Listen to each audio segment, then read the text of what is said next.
All right, welcome everybody to Common Sense Conversations. My name is WEric Jones. I'm Matt and WEric. Good to have you back. And we're excited to be here today. Last time we talked a little bit about villains and about, I mentioned that my wife always, during, like Marvel stories and some of these big hero villain type stories, she always says, oh, now this is the biggest villain of them all. No, this one's the biggest one, And today I'm really excited to talk about the heroes of the story. Yep. A lot of times we say that, well, the story is really defined by the villain, how bad the villain is, because if the villain's bad, then you need a hero that's just as good on the other side of the spectrum to compensate for how bad the villain is. So we've got some pretty bad villains in our economy in terms of national debt and other things, and so we're going to talk about some heroes that come up to the challenge, that meet that challenge. Yep, thanks for that. As we think about places to save money, there really are so many places. Last time we touched on qualified plans as one of those options, and a lot of people are very dedicated to those plans, and my hat's off to them because they are saving money, more money than a lot of other people are, right? So qualified plans aren't on the villain list by any means, but it's important to understand how they work. A lot of people are surprised when they find out how little they have once these other factors are considered. So, and I think, to your point, when I was as a younger man, right, when I first started working at a big company, there was a small match, and all that I was told was, oh, you need to take advantage of the match. You need to put money into this, and nobody ever really taught me the principles and the strategies that would help me to really make it out stronger in the long run. All that I knew was I needed to contribute. And so that's what I did for the longest time, and that's all that I knew. And I think that a lot of people are out there are like that. Yeah, and if we don't contribute to something, we're not going to have the money that you and a bunch of other people have accumulated. We had just read through some articles that average 401k account, I think these stats were from the end of 2019, I think, but $140,000.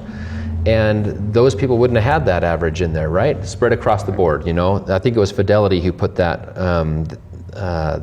number out there just based on what they see in their company.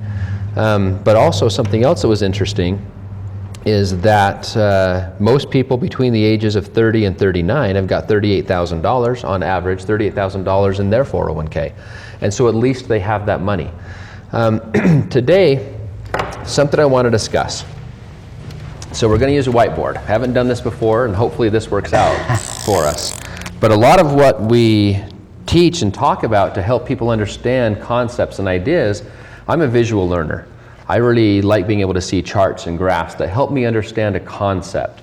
So in the future, we're definitely going to get into calculations and show the real numbers. This is just for the purpose of illustrating a concept.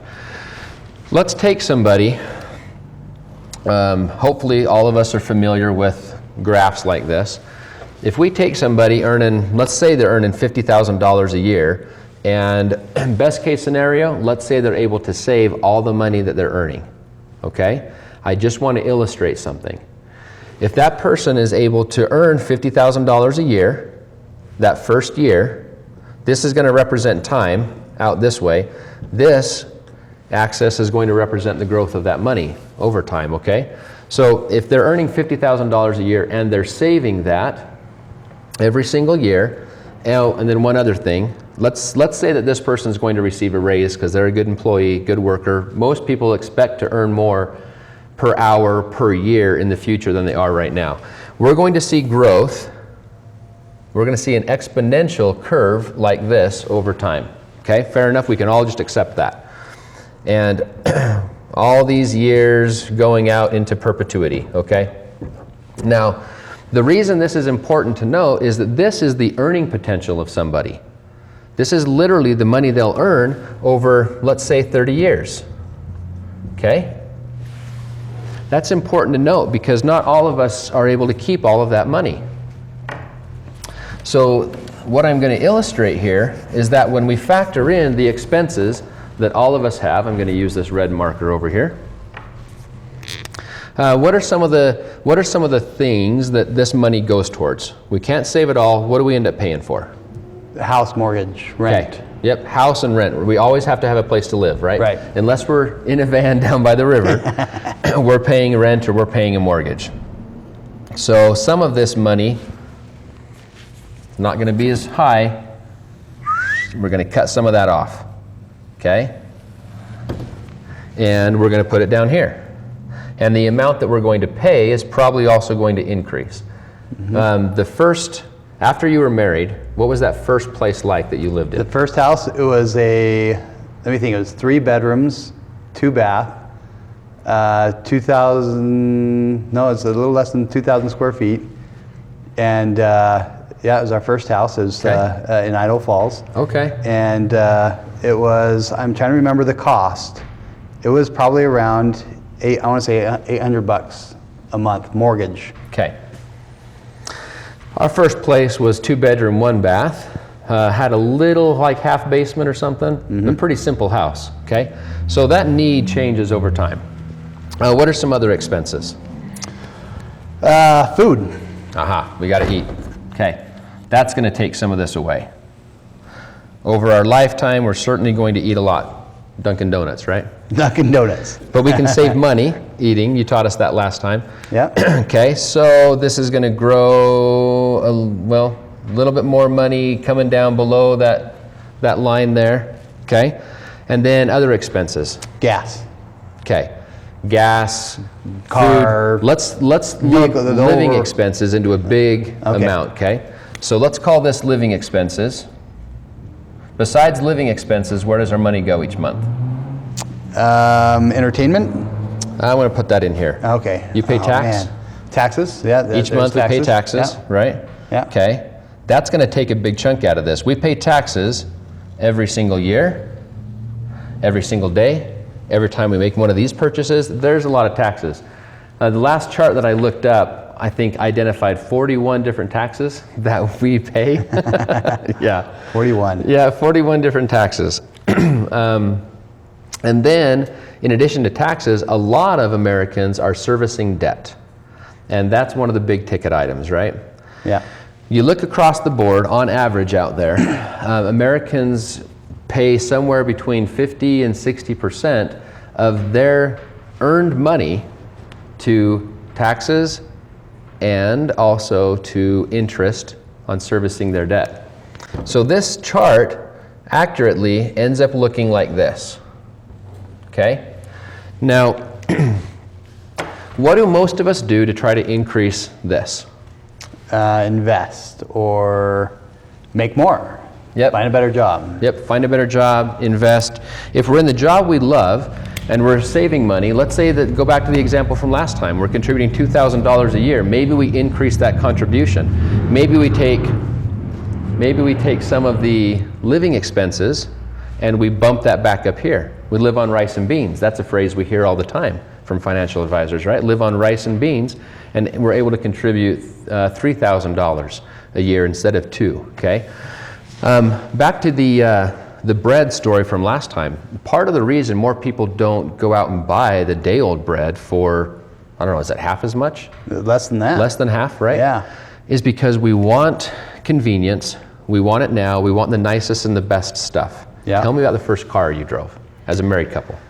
As a married couple, there were 2 vehicles, one that I had purchased. It was a used car, and one that my wife had inherited from her parents. Okay. And how old were they when you were driving them? Oh man, going back here. I'd say they were at least, they're between 5 to 10 years old. Okay. At the time. Okay. I know people in their 20s, single and recently married, who, for some reason, they need to have a car that's only 3 years old. And you can go and buy an inexpensive new car, or you can buy a car that is 10 years old, maybe has 80,000 miles on it, maybe 100,000 miles on it, and drive that for a little ways. Truth of the matter is, so many of us are accustomed to getting what we want, and we want it now. So it's hard for us to take away from living expenses. honest truth is, though, some of us need to on occasion. But if we can do something to help increase this without taking away from living expenses, then we can look at the taxes. Maybe we're paying too much in taxes. Maybe we can reallocate the money that's going into certain types of vehicles and have more tax advantage savings, tax advantage growth in different areas. And maybe we can shave off some of this and put it back up here, okay? But another big one is that debt service. 34%, 35%, maybe as high as 40% of a person's after-tax dollars sometimes goes to debt service because they want what they want and they want it now. And so we have credit cards, we have all kinds of loans, and some of those loans are pretty high interest rates. And so it's pretty easy to see that a 12 and 18% loan, different cards with those different numbers on them, loans with those different interest rates on them, that can total 30-40% of our after-tax dollars. So part of our goal, rather than finding a way to go from earning 5 or 6% on our investments to maybe 8% on our investments, sometimes it's better off to take away the money that we're paying somebody else to service debt and bump that back up. When we actually go through the numbers, in a couple of episodes I'd like to spend some time doing that, and we can show what happens when a person goes from conservative investments earning 4% maybe and is able to earn something like 7% compared to simply cutting back on the interest they're paying somebody else. And what we see is much greater growth here and a reduction in what we're paying out somewhere else. But in order to make this happen, well, what are some of the reasons people go into debt besides the fact that they want it? Why do they borrow? Why do they borrow? So because, much? well, they perceive a need, right? Yeah. There's a need for a car, and we got to have the nice one now, but also, man, if we had our own money, or if family left us money, we could inherit instead, we wouldn't go get a bank loan maybe, right? Mm-hmm. But so many of us, we have to go take out a loan because we don't have our own money. We don't have our own capital to use, so we have to pay to use somebody else's capital. And part of the reason, think about these people 30 to 40 years old with $38,400 in a 401k.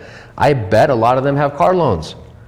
They've got money sitting in an account somewhere earning interest, and they'll go and borrow $20,000 because they want a car that's only a few years old, and then they'll pay interest to the bank to borrow that $20,000, right? That doesn't make any sense, but we do it all the time because we don't have our own capital. So if we're going to accumulate money someplace, I suggest that we accumulate that money someplace where we have access to it. We have control of it. 401ks, qualified funds in general, don't give us a lot of access and control of that money. It's just designed to sit there. Until you're 59 and a half. Yep. Yeah, take it out without a penalty? Yep. Yeah. Interesting point. We might have mentioned this before, but during the pandemic, a lot of folks couldn't even get the money out of those accounts without paying a penalty until Congress passed legislation to give them permission to get their own money during those hard times. And we see that way too often. So, where do we save money? Let's go back to this briefly. There we go. Come on, George. Help me out here. Okay. So, do you remember this instant in the movie? What's going on here? I do, yeah. He's willing to barter away his life insurance in order to get money to pay for this financial crisis that he was facing. So 1946, this movie is made. Now it's a holiday movie. It's about a whole lot of other things that have nothing to do with banking and life insurance. But it plays a significant role in the movie, particularly the banking side of things. But George is offering that as a collateral, right? Mm-hmm. You can barely see the hands, and I think the glasses, of the mean old banker in that movie. And so he's offering collateral in order to get a loan from this guy. And when he asks, "What have you got?" George brings this out of his pocket, and most of us have forgotten why in the world he's offering life insurance. Tell us briefly why.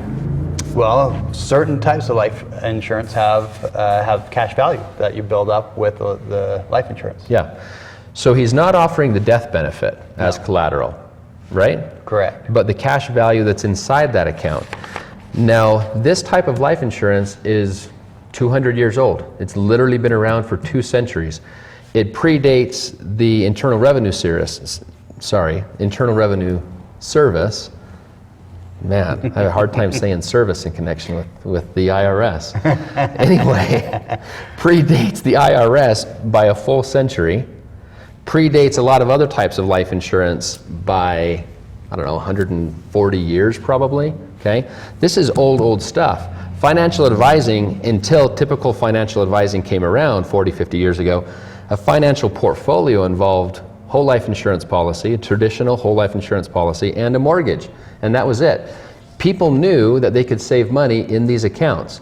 Crazy thing is, enough people knew it that they put it in a movie from 1946, and people understood what was going on. You ask people now what's going on, and most of us have no idea why George is offering his life insurance as collateral for a loan. We don't understand that life insurance has equity. It has guaranteed equity that grows at guaranteed rates. In 2009, Forbes put out this article, A Financial Bunker for Scary Times. And I think we're probably facing scarier times now than we were in 2009. It's worth considering why Forbes even identified these types of contracts, financial vehicles, as bunkers for scary times. In order for us to take advantage of that bunker, though, we have to have money in there. We don't go out and just buy it right away, but it's a place where we can accumulate money over time. I highly recommend anybody who wants, go out and find this article from 2009. Guaranteed rates of return, guaranteed equity. Most of these companies that still offer these plans have been around for over 100 years. And for over 100 years, they've paid dividends above and beyond that guaranteed rate of return, which is awfully nice to have. And you know, 2009, of course, that was the time of the housing crisis, right? So guaranteed, there was nothing guaranteed about that housing crisis, right? Nothing guaranteed. I mean, people lost tens of thousands, hundreds of thousands of money, right? Absolutely. So obviously very relevant at that time as well as what's going on nowadays. Yeah. I have, on that housing market note, I've got family all over the country, but specifically I've got an uncle who lives down in St. George. And talking about this theme, he remembers when the Virgin River that flows through St. George, it had been years. Normally there's not a whole lot of water. It's St. George, right? But at one point, I don't remember when this was, early 2000s, I think, the Virgin River overflowed its borders. And it had been so long since that river had flooded, a lot of people didn't have flood insurance in their homes in St. George. Maybe not the most popular kind of insurance to have at that point in time, but when that river flooded its banks, it undercut the soil that a lot of these homes were sitting on, that were built along that river. The sad truth is, those people who lost their homes, they also lost the equity that was in their home. They lost the dirt the home was sitting on. There literally was no way for them to get that back.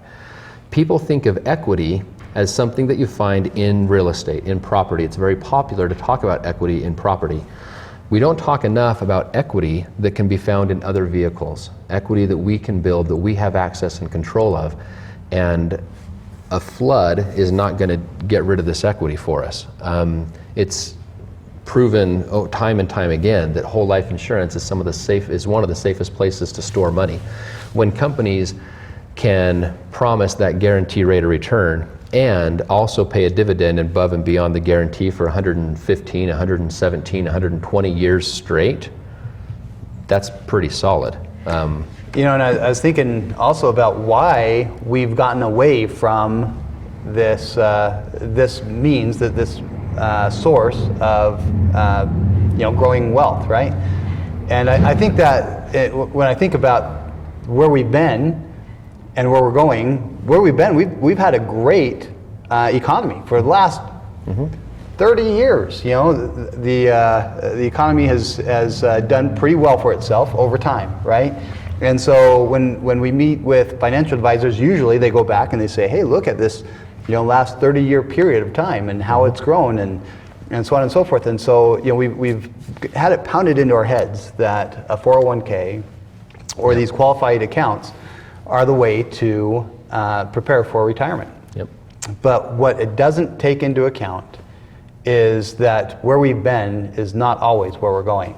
No. And guaranteed, when I look at the future now and where we're going, I don't know how I could do anything but guaranteed, all right? I would need a guarantee, knowing, I'm gonna just throw this out there, as a Christian, I know that the future is not gonna be anywhere close to where the past has been, right?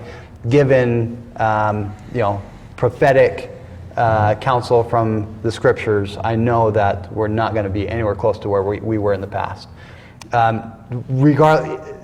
Outside of that Christian mindset, though, just looking at where we are, where the debt is, and things like that, I can't imagine going into anything at this point in time that's not guaranteed. Yep.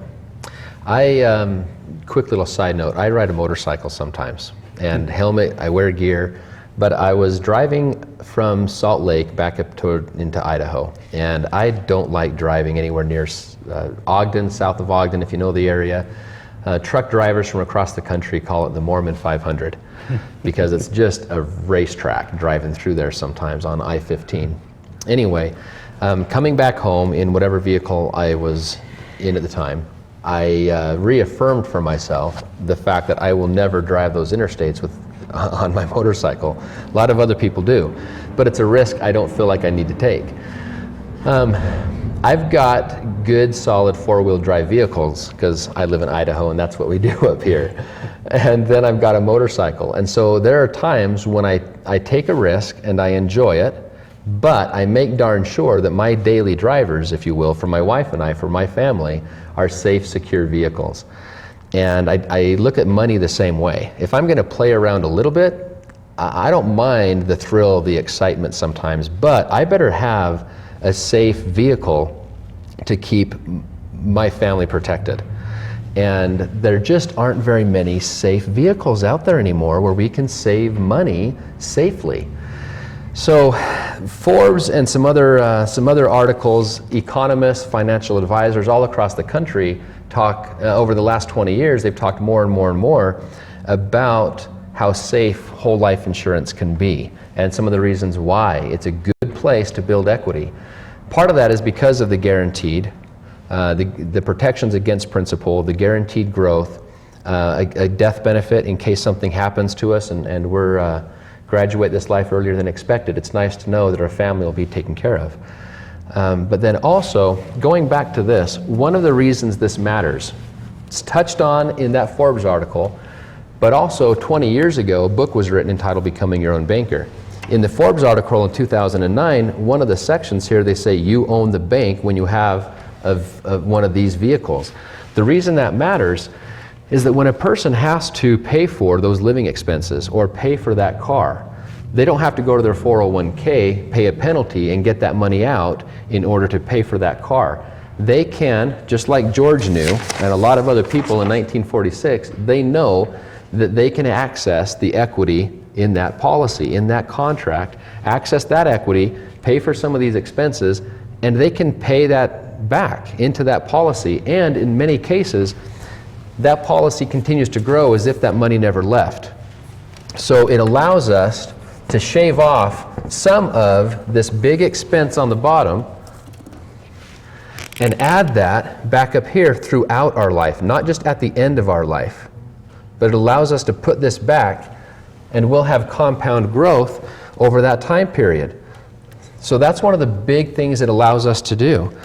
And as I've worked with people, if they can simply take even half of all that interest they're paying to those other financing institutions, if they recapture half of that and put it up here and allow it to compound at guaranteed rates without taxes coming out of it, by the way, it far surpasses what they would have earned if they simply got 2 or 3 more % of growth on their investment portfolio by taking on more risk, by the way. Normally we have to do that, take on more risk with the possibility of getting more of a reward.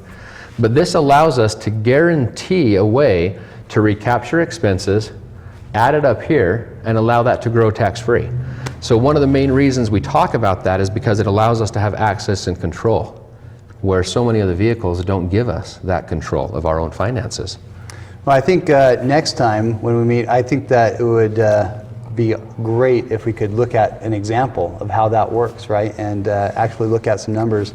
We've come to the end of our time now, but I think this is getting really exciting. We're really getting down to the meat now about and this isn't just a product, this is a whole system that we're talking about. It's a whole way, a mindset, a way of doing your finances, a way of financing your life that we're going to go through. So a lot of times when we first start talking about this type of program, a lot of people think, oh, it's a product. It's something that we're trying to sell them on a product. But no, there's a lot more to it than that. Oh, for sure. And this is where I started to get excited because when I first was introduced to this, I immediately saw the potential and diverted so much of my funds into this system, and now it's not just like I said, not just a product, but it's really changed my whole mindset on how I look at banking and financing and preparing for a future that's not just a risk that I'm taking. It's a guarantee that I'm preparing for a future that will make it better for my family, my kids,